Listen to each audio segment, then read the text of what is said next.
Podcast Industria 4.0 con Enrique Rodal.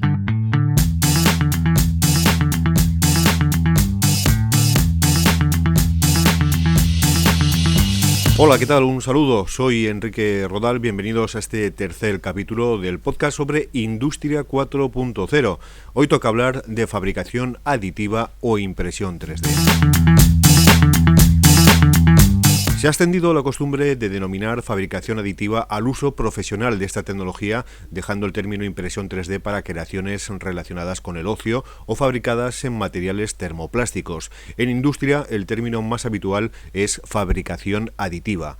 A pesar de que la fabricación aditiva o impresión 3D es una de las tecnologías más mediáticas de los últimos años, junto con los drones o la realidad virtual, lo cierto es que quienes trabajan en este sector reconocen que aún falta mucho para alcanzar un grado óptimo de madurez. La impresión 3D no está terminando de cuajar en el ámbito industrial, ya que existe una barrera de conocimiento y otra, quizás más importante, de precios. Los costes de fabricación de una pieza en metal mediante fabricación aditiva son hoy en día demasiado elevados.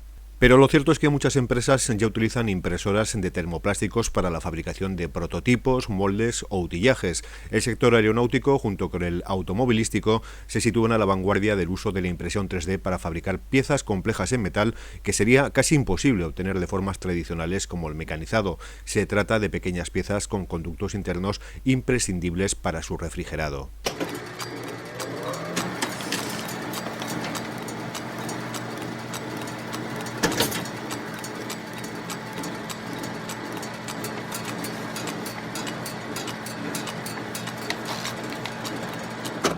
Hay diferentes tipos de fabricación aditiva o impresión 3D y se distinguen en función de los materiales que utilizan, como filamentos, hilos, polvos, líquidos o resinas, y también la forma de unir los materiales, mediante calor, haz de luz, láser o soldadura, entre otros.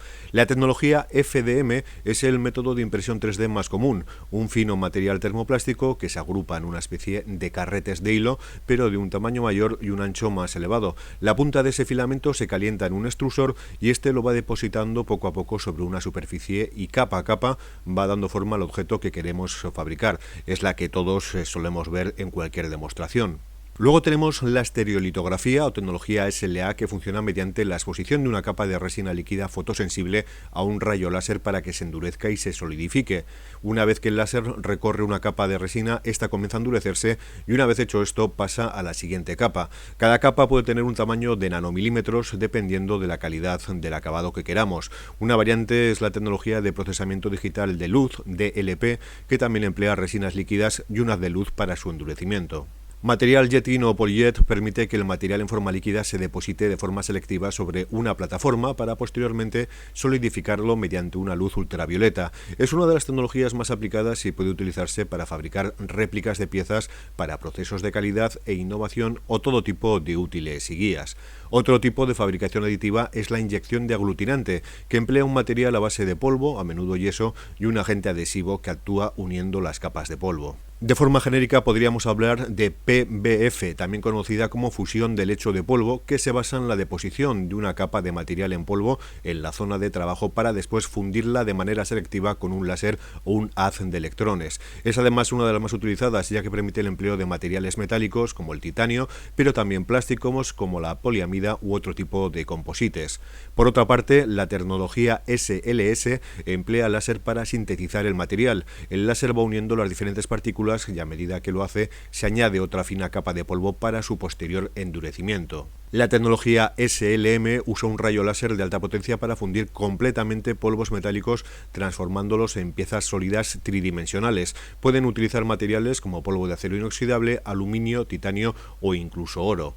La tecnología EBM utiliza un haz de electrones controlado por ordenador. Esta técnica se lleva a cabo con una alta presión al vacío, en cámaras cerradas y usando altas temperaturas que alcanzan los 1000 grados para poder fundir completamente el polvo metálico. Otra tecnología en auge es la WAM. Se utiliza para crear materiales de metal. Por una parte hay un hilo metálico similar a las impresoras de plástico y por otra un cabezal de soldadura que funde el metal y lo deposita por capas. Da como resultados piezas robustas pero lo necesitan mecanizado y no se pueden crear diseños complejos o con cavidades en su interior.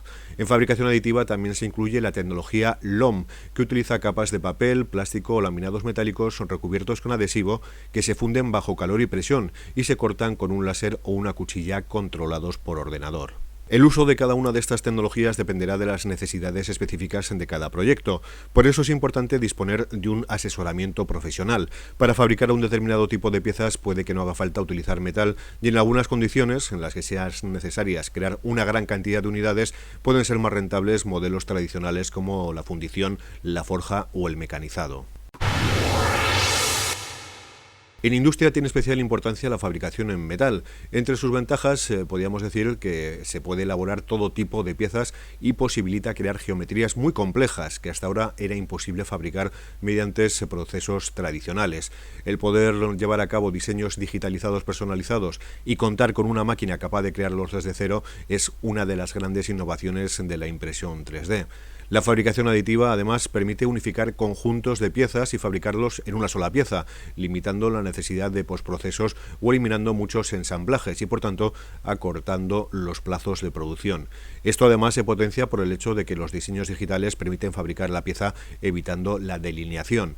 Cabe destacar también un mayor aprovechamiento del material en la fabricación aditiva, que en el caso del mecanizado. Algunas empresas utilizan software paramétrico para el diseño 3D y software de optimización topológica para saber dónde se necesita material y dónde no. Si añadimos el menor material posible a la hora de fabricar un objeto, el coste y el tiempo serán menores.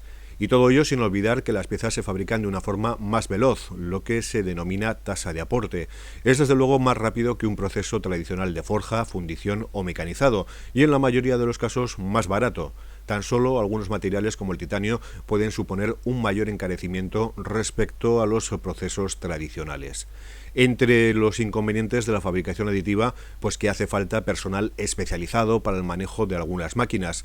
Los costes, además de estas impresoras de metal, sobre todo las de metal, pueden superar el $500.000 de euros y los materiales en formato hilo o polvo metálicos son más caros al peso que una pieza sin mecanizar. El futuro de la fabricación aditiva en metal pasa por abaratar los costes y por el desarrollo de materiales que tengan una mayor resistencia a la temperatura, algo muy importante sobre todo para el sector aeronáutico y para la forja. Se está trabajando también, si hablamos de materiales, en células madre, en cristal, arcillas e incluso comida, pero el futuro desde luego pasa por materiales plásticos flexibles, materiales reciclados con fibras de carbono, nanomateriales y también con base de grafeno. Bienvenidos a este viaje por la industria 4.0. Nos vemos o escuchamos dentro de unos días. Cualquier duda o pregunta, ya sabéis, me podéis localizar en el mail contacto@enriquerodal.com.